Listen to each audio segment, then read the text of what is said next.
teaching Black integrity and value systems and ethics and morals and principles should have always been the foundation of our development and growth process and healing from the experience that we've had. Them calling you outdated, I've gotten that same feedback from individuals, most of them Black folks, Africans, people of color. And that's because they are assimilated. They are fully, engulfed, and they've been made over, is what I say. I've got to be made over. They've been made over. Don't make me over. However you want to say it. They've been entirely made over, that they can no longer process the channels of behavior and actions and thoughts and principles and ethics that would support the healing of the African, particularly taking an accommodation to the circumstance that we've lived for several hundred years. On this soil and the global experience of somewhere around 2,500, 3,000 years of having our culture and our ways of life encroached upon. So us teaching Black integrity, teaching Black people integrity, ethics, and making morals, values, value systems, and principles that are what I consider, which is what I'm Pan-African transformational coach. I teach Pan-African life skills, African life skills. And the issue is we try to meld ourselves with this environment. We try to gray area. So this is why I have a theory that is 100% against the talented 10th. 100% staunch, door closed, hard no. Because those are the individuals who make some sense. A broke clock is right twice a day. They make some sense, but it is African nonsense. So there's two conversations. There is a maintenance conversation, but even in that maintenance conversation, you shouldn't lose your ethics, your integrity, your morals, your principles. You shouldn't lose those things as you maintenance yourself through this experience. But we as African people, we have drawn away from that entirely. And the ones that are carrying the water are those talented 10th individuals who have been given highlight and clap it ups through reward and punishment, the same way that the theory of training pets, right? And then they're so headstrong and egotistical, and they've been so exalted that they're now drinking their own Kool-Aid. But as parents and in our community and as educators, there needs to be a hard line that it's not about being against anyone. And the fact that that's even in our space is another type of psychosis. Everybody is for themselves. Everyone is about their health and their mental health and their community health and their future and their well-being. And the fact that we have now created such a vulnerable situation for our community by not having our own ethics and morals and principles and value systems, that there's a hyper worthlessness in our community. We are hyper in scavenger and scarcity mentality. It doesn't matter how many Eurotrash labels they have, how many bells and whistles and clap it ups. There is a spiritual frequency of fear, scarcity, and scavengering that is a result of our values, our ethics, our principles, and our morals being missing from this space because we don't really know how to integrate into this environment. We've only been wearing a costume out of trauma, out of a need to keep ourselves from harm, right? So we don't really know how to do this, right? But we've been copying. It's almost like putting on a costume and pretending to be something else and now making that psychosis normal. Yeah. There's no analysis in it. I'm having conversations with people of all up and down the scale on a regular and daily basis because one, I'm living this environment and I'm receiving the residuals as I'm trying to implement new behaviors, as I have implemented new behaviors into my life.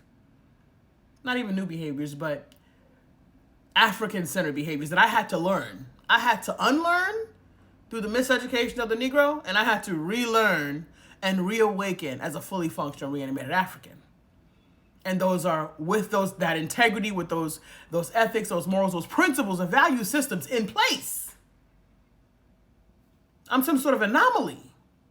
And people do not know how to receive that. Our people have gone so far deep into our dysfunction that they don't know how to receive that. It's gone.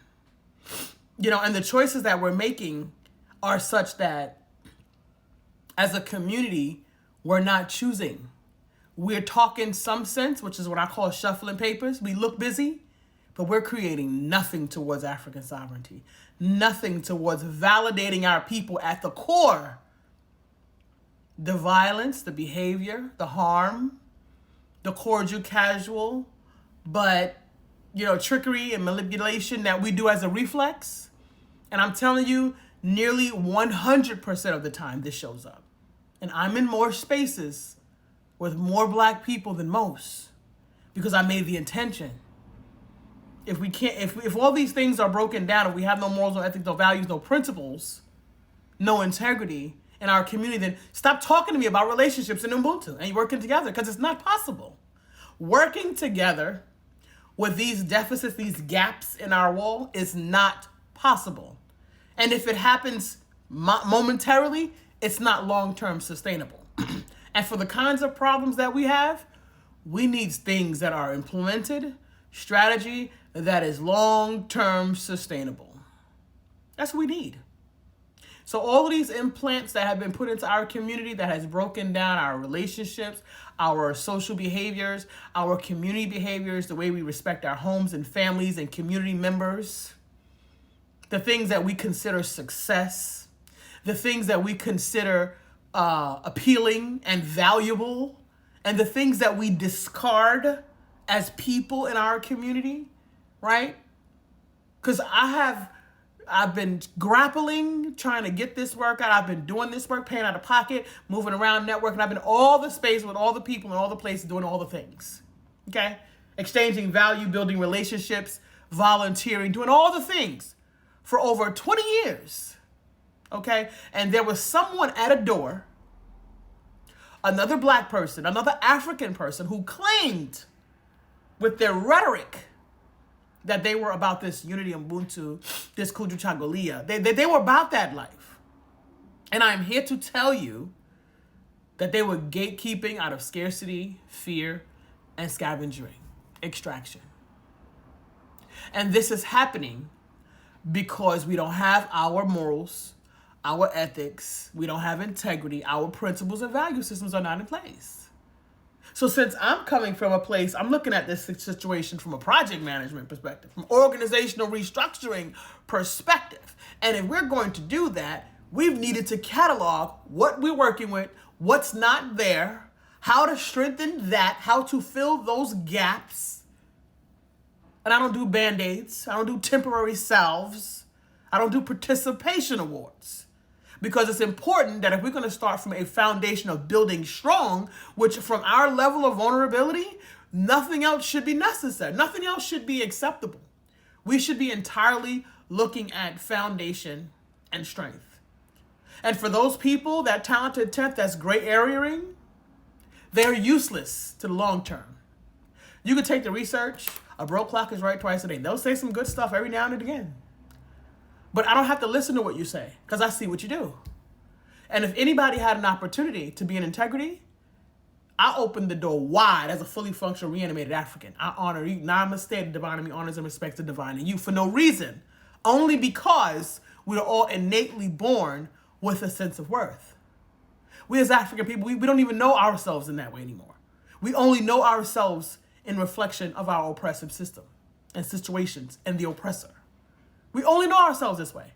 So therefore, I'm running into African people that have a level of self-hatred that is off the charts to the point of detriment. So if they say you're outdated, that's fine. My concern is for the children and the fact that they're going to have to go into this world and operate as I did among people that don't have these faculties. So because of that, my husband and I decided not to have children. Right? We literally decided after we got together and made some more conversations around it that, you know what, I don't want to bring children and create them the way we are and put them into this world. Because I've been dealing with these bumps and bruises and knocks above my head for damn near my entire life because of the lack of morals, the lack of values, the lack of integrity, the lack of principles, the lack of doing it the African way or rebuilding a way so that we do and we highlight our best possibility. I don't want to bring children into that world. They have to be exposed to those who don't have these faculties. What do we do for them?